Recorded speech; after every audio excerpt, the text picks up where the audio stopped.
ومن الناس من يشتري لهو الحديث ليضل عن سبيل الله بغير علم ويتخذها هزوا أولئك لهم عذاب مهين. هر کسی که از موسیقی لذت میبرد، هر کسی که رقص و جشن گرفتن را دوست دارد باید این ویدیو را ببیند. پس چرا باید گفت موسیقی حرام است؟ بسیار ساده است. برای دانستن حکم چیزی باید به قرآن و سنت رجوع کنیم. ما مسلمانیم و باید به قرآن و سنت رجوع کنیم. آیا دین خود را خارج از قرآن و سنت گرفته ایم؟ یقینا نه. اگر به سنت رجوع کنیم معتبرترین کتاب برای مسلمانان صحیح بخاری است. در صحیح بخاری آمده است که افرادی از امتم خواهند آمد که چیزهای حرام را حلال می شمارند. آنها زنا را، استفاده از ابریشم برای مردان را، مصرف مشروبات را و آلات موسیقی را حلال می شمارند. رسول الله صلی الله علیه و سلم فرمود که مردمی خواهند آمد که این چهار چیز را حلال می شمارند. پس رسول الله صلی الله علیه و سلم خودش موسیقی را حرام گفته و پیامدهای آن واقعا چشمگیر هست. There is no scholar on earth, Muslim scholar, that allows you to listen to Beyonce and Madonna and Michael Jackson and those. That is completely out because number one, it's dirty, it's filthy, the lyrics are horrible, terrible. They encourage you to move your body and to shake your thing, as they say. May Allah forgive us, really. You move your body, you are sexually hyped up. So it's a dirty industry. Ask those who are in it. It's filthy. When you hear about music, you hear about how to attract the opposite sex, and it's all about love and all about, your emotions. And so at home, you're not happy. When you go to work, you see someone you're working with and you're busy thinking, ooh, the music fits exactly here. And so on. Things are happening. People are tampering with our minds. سال هاست که در مورد قدرت تاثیرگذاری موسیقی بر ذهن انسان تحقیقاتی صورت گرفته. صدها مطالعه علمی نشان می‌دهد که موسیقی تاثیر عمیقی بر احساسات، ادراک و رفتار ما دارد. در سال 1839 هنریش ویلهلم کشف جالبی در زمینه امواج صوتی موسیقی کرد. زمانی که از پدیده عجیب ضربان دوگانه مطلع شد، این ضربان فرکانس‌های مخصوص موسیقی هستند که عملکرد امواج مغز را متاثر ساخته و در نهایت حالت ما را دگرگون می‌کند. یک تحقیق دیگر در سال 2012 توسط روانشناسی به نام انیت شرمر واضح ساخت که ادراک ما از جهان بیرونی می‌تواند توسط ریتم موسیقی متاثر شود، چون امواج مغز ما با ضربان‌های صوتی هماهنگ می‌شود. نکته بسیار جالب در این تحقیق این است که شرمر دریافت که وقتی مردم در این هماهنگی قرار می‌گیرند، جهان بیرونی را نیز در همان حالت درک می‌کنند. این یعنی به دلیل کنترل اهتزازات امواج مغزی توسط موسیقی، حالت روانی ما به سادگی تغییر می‌کند. وقتی امواج مغزی توسط موسیقی کنترل شد، مغز ما با موسیقی هماهنگ می شود و این گونه است که بدن شما از کنترل خودتان خارج شده و شروع به حرکات غیر ارادی می کنید و مغزتان آماده قبول کردن تمام پیام های طرح شده می شود. ضربان و نوت‌ها آنقدر تاثیرگذار هستند که شما سریعتر شعر آهنگ را می توانید حفظ کنید و این اشعار و پیام ها روی اخلاق شما تاثیرگذار هستند. اگر ضربان یا همان امواج قوی تر باشند، حتی باعث از بین رفتن سلول های عصبیتان می شود. The limbic system or the emotional system of our brain, which actually, though slower than other parts, can overwhelm all of the other parts. Think about how we lose our mind when we fall in love. And we literally do because of the power of the emotion. That being said, the music system has been very unresponsive even to industry applied ratings. All that they had been willing to do was to put parental advisory on the outside of CDs. They would not print lyrics in a visible place. This is complicated by the fact that the Federal Communication Commission has strict limits on what can be broadcast over the air. And historically, the way popular music has been sold is through airplay. We can't expect a system to be put together that will perfectly protect us. We need to protect ourselves. We need to be aware that these media change us and affect us.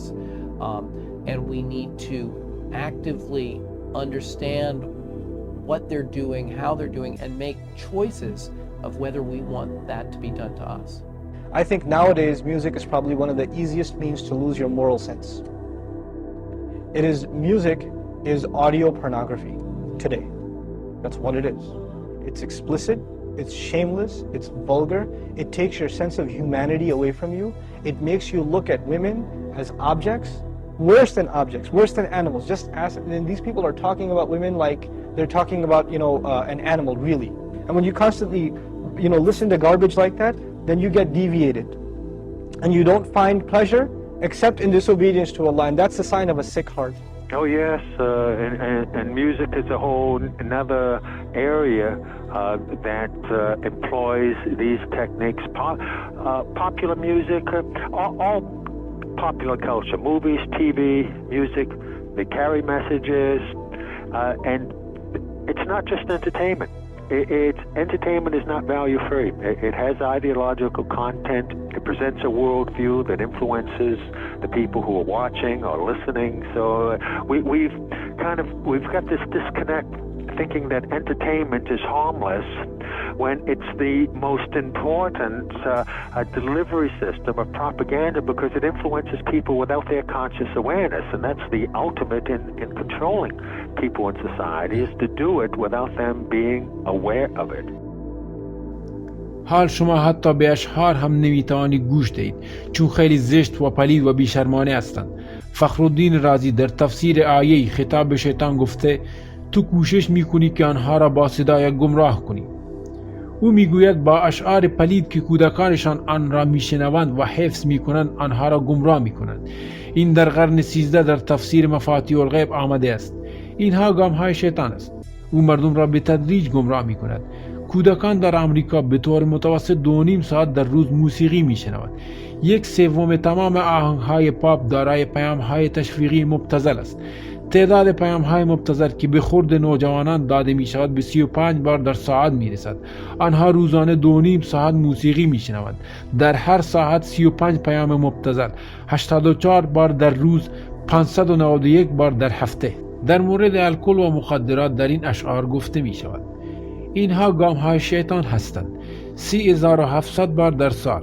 طبق آمار درصدی تشویق به مخدرات و الکل در آهنگها چنین است: موسیقی پاپ 9%، راک 14%، هیپ هاپ 20%، آهنگهای محلی 36%، رپ 77% و تمام این کودکان به رپ گوش میدهند. این چیزی است که این شیطان پرستان میپرستند. بفهمید، اگر متوجه باشید او دو جنسه است و نیز علامت و نشانه هایی دارد. او این علامات را به کار میبرد چون عدد 11 شماره شیطان است. چون 11 یعنی 1 در کنار 1، این یعنی شرک به یگانگی. و در علم اعدادشان از عدد 11 بسیار استفاده می کنند و آنها ضریب های 11 را دوست دارند، مثل اعداد 11، 22، 33، 44. از این ضریب ها خوششان می آید چون آنها در جادویشان از راز اعداد باخبرند. بنابراین از این اعداد استفاده می کنند. وقتی رسول الله صلی الله علیه و سلم را جادو کردند در 11 گره دمیدند. به همین دلیل معوذتین 11 آیه دارد و لازم به ذکر است که بگیم کلمه ابلیس 11 بار در قرآن آمده، چون معوذتین ما را از جادو حفظ می کند. این چیزها واقعیت دارد، ما آن را از خود نساخته ایم، واقعیت محض است. میبینید که مدونا خواننده آمریکایی از بافومت تقلید میکند چون او یکی از آنهاست و او یک عدد شناس است و از علم اعداد کار میگیرد. لیدی گاگا 10 میلیون طرفدار دارد، بنابراین شیطان پیروان زیادی در توییتر دارد. حال این مرد آنتون لاوی، کسی که معبد شیطان را تأسیس کرد، او انجیل شیطانی را نوشت و در مورد این نشانه که همه آنها به کار میبرند توضیح داده. او میگوید این نشانه لعنت فرستادن شیاطین است. به این ترتیب به مردم لعنت میفرستند و میبینی که مردم در کنسرت ها این نشانه را به کار میبرند و فکر میکنند خوب است. مرلین منسون یکی از پیروان آنتون لاوی بود. 10,000 نفر در کنسرت های او شرکت میکنند. او به طور آشکار از مردم میخواهد که خداوند را محکوم کنند و میگوید من از شما میخوام که امشب خداوند را انکار کنید و آنها همه این کار را میکنند. ای مردم، اینها همه واقعیت دارند. او به این کار معتقد است. او کاهن معبد شیطان است و آنها از موسیقی استفاده می کنند چون موسیقی فتنه است، اغوا کننده است، شما را مجذوب خود می کند و شما آن را دوست دارید و از آن لذت می برید. مایلی سایرس با موهای شاخگونه‌اش. او در آمریکا میلیون ها طرفدار از طبقه کودکان داشت و حال او تبدیل به چنین چیزی شده و اگر توجه کنید این عادت بیرون کردن زبانش را از کجا گرفته؟ از کالی، یک جن از آیین ویرانگرایی هندویسم. چون این ویران کننده پاکی جوانان است. او واقعا توسط کالی تسخیر شده. او نمیتواند از این عمل دست بکشد. حتی از او پرسیدند چرا این کار را میکنی؟ گفت من مجبورم این کار را بکنم چون کالی که یک جن هست این کارها را در کنترل دارد. اگر متوجه باشید آنها از روش بک ماسکینگ هم کار میگیرند. این حرام است که قرآن را برعکس بخوانید. این واضح است چون آنها در جادو هر چیز را برعکس میخوانند. الیستر کراولی به آنها آموخت که برعکس حرف بزنند. جان لینن میدانست که چگونه برعکس حرف بزنند. از او ضبط های بجا مانده که در آن برعکس حرف میزند و آنها از روش بک ماسکینگ استفاده میکنند. لید زیپلین که از پیروان الیستر کراولی است در یکی از آلبوم های خود از این روش استفاده کردند. بنابراین شما پیام های عجیب و غریب را میشنوید. We all as artists, because we're highly sensitive people, and this machine around us, the so-called music industry, is such a demonic thing. It sacrifices people's lives and their essence. The number one problem in Hollywood was and is and always will be pedophilia. That's the biggest problem for children in this industry. The casting couch even applies to children. Oh yeah. Not the same way. It's all done under the radar. Nobody talks about pedophilia. It's the big secret. And it's widespread? Oh yeah. Really well now, but didn't you release a CD like almost 10 years ago? Yeah, I mean, I released a gospel record when I was 15 because I grew up in, a household where all I ever did was listen to gospel music, and my parents are both traveling ministers, and so I kind of sang about, what was going on in my life at 15, and that's how I got introduced to the music industry. I swear I wanted to be like the Amy Grant of music. Yeah. But it didn't work out, and so I sold myself to the devil.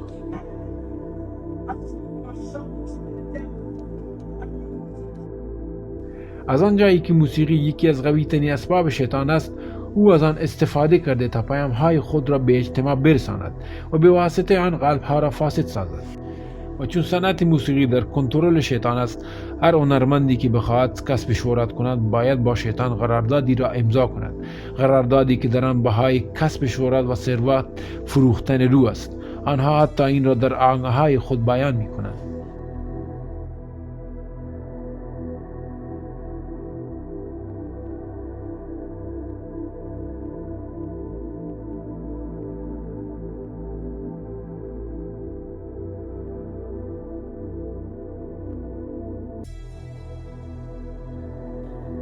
Yeah, I believe in the Illuminati. There is a certain level that you get at that you can't go no further unless you're aware of certain things. And I'll leave it at that. You know what I'm saying? There's a certain level that you get to. That there's a door that you have to walk through. And it's on you to walk through that door. Once you walk through that door, if your ultimate goal is to be famous, then you're gonna do a lot to get there, like sign your name in blood in a contract with the devil. Like you're gonna end up on a one-way street and it's going nowhere. Like that's just the truth.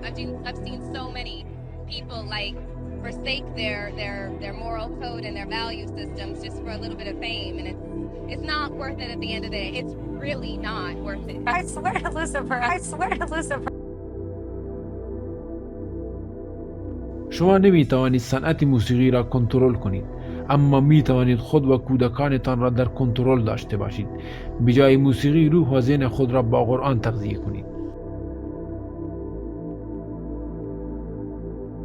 We're seeing a society that not only has a lot more people of lower IQ, but a lot fewer people of higher IQ. In other words, a dumbing down, a chemical dumbing down of society. So everyone's sort of mediocre. That leaves them dependent on government because they can't excel. We have these people with lower IQ who are totally dependent. Then we have this mass of people who are going to believe anything they're told because they can't really think clearly. And very few people of very high IQ have good cognitive function who can figure this all out. And that's what they want. So, you can kind of piece it together as to why they are so insistent in spending so many hundreds of millions of dollars in propaganda to dumb down society. Now you see in the West, people listen to music all the time. They're always plugged in. They get in their car, they turn on the music. They walk, they put in their earphones and they listen to their music, and people have long playlists. They spend a lot of money on these things. And so they're lost. They don't have free time to think anymore because their lives are filled with sound. So the demons have immense tools that they've never had before, and they're using them very effectively. آلات موسیقی بر سرشان می باشد. او صلی الله علیه و سلم چگونه این را می دانست؟ این چیزی است که گفته شده، ما آن را نساخته ایم. فرموده بر سرشان آلات موسیقی می باشد. در زمان رسول الله صلی الله علیه و سلم چه کسی می دانست که این چه معنی دارد؟ اما امروزه ما مردم امروزی این را همه جا می بینیم. ذهنتان آکنده از افکار آنهاست. شما حتی دیگر خودتان هم نیستید. شما به ریانا، مدونا، هیفا، وهبی، تتلو و ساسیمانکان و یا هر خواننده دیگر که مد روز است گوش می دهید.